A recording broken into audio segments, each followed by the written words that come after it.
सभी का स्वागत करता हूं। साथियों, हमारे पूर्व वक्ताओं ने बड़े विस्तार से सभी को बता दिया है संविधान के बारे में, लेकिन मैं इस समय कुछ अपनी बात रखता हूं। इस संविधान से पहले इस देश में 700 साल 800 साल मुगलों ने मुसलमानों ने शासन किया, तब इन ब्राह्मणवादी ताकतों ने उनका कोई विरोध नहीं किया। 200 साल अंग्रेजों ने राज किया, तब भी इन्होंने कोई विरोध नहीं किया, सभी उनकी चापलूसी गुलामी करते थे। लेकिन जब इस देश के अंदर चार्टर एक्ट 1833 लागू हुआ, समान शिक्षा नीति, समान दंड संहिता कानून, उसके तहत इस देश के अंदर पहली बार नंद कुमार देव ब्राह्मण को हत्या और बलात्कार के जुर्म में फांसी हुई। इसकी बात सुनते ही सभी ब्राह्मणों के पैर के नीचे से जमीन खिसक गई और सोचने लगे कि अंग्रेजों ने तो हमारी व्यवस्था को खत्म कर दिया। उन्होंने इनके खिलाफ आंदोलन चलाना शुरू किया, अंग्रेजों के खिलाफ। साथियों, वो आंदोलन उन्होंने ऐसा चलाया आजादी का, और हमारे लोग समझ नहीं पाए थे। जबकि अंग्रेजों ने इस देश में हमारे लिए जो व्यवस्थाएं की, वो सबसे सुंदर व्यवस्थाएं अंग्रेजों ने बाबा साहब से पहले करी थी। सबसे पहले कोई न्याय विधान बनाया तो लॉर्ड मैकाले की शिक्षा नीति 1862 लागू हुई। जब बना था उसी के तहत से इस देश के अंदर समान व्यवस्थाएं लागू हुई, जिसमें 511 धारा थी। वो व्यवस्था इस देश के अंदर ऐसी परिवर्तन की लहर आई कि अंग्रेजों ने इस देश में SC ST OBC समाज और महिला समाज को सारी व्यवस्थाओं में ला करके खड़ा कर दिया। इसी बात का विरोध इस देश के पाखंडियों ने और मनुवादी ताकतों ने किया और आंदोलन की बातें छेड़ दी कि इस देश में है ना स्वतंत्रता चाहिए।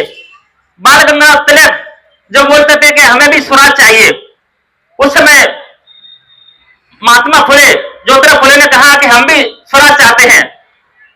बाल गंगाधर तिलक बोलता है कि स्वराज तो केवल सवर्णों के लिए होता है, आप लोगों के स्वराज नहीं है। यही बात स्वराज की लेकर के उन्होंने बाबा साहब ने बात बोली कि स्वराज हम भी चाहते हैं, उस स्वराज में हमारी हिस्सेदारी कितनी होगी। इन्होंने बिल्कुल मना कर दिया कि तुम्हारी कोई हिस्सेदारी नहीं होगी, केवल सवर्ण समाज की हिस्सेदारी होगी।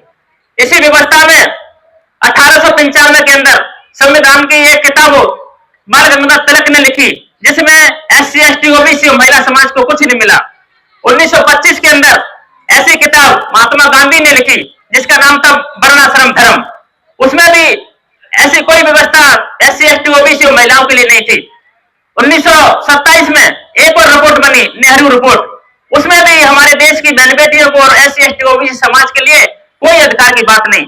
उसको भी अंग्रेजों ने फेंक दिया कि तुमने इस देश की व्यवस्थाओं में ना अपने आप को अग्रणी रखा है, ये कोई अच्छी रिपोर्ट नहीं है, दूसरी बनाओ।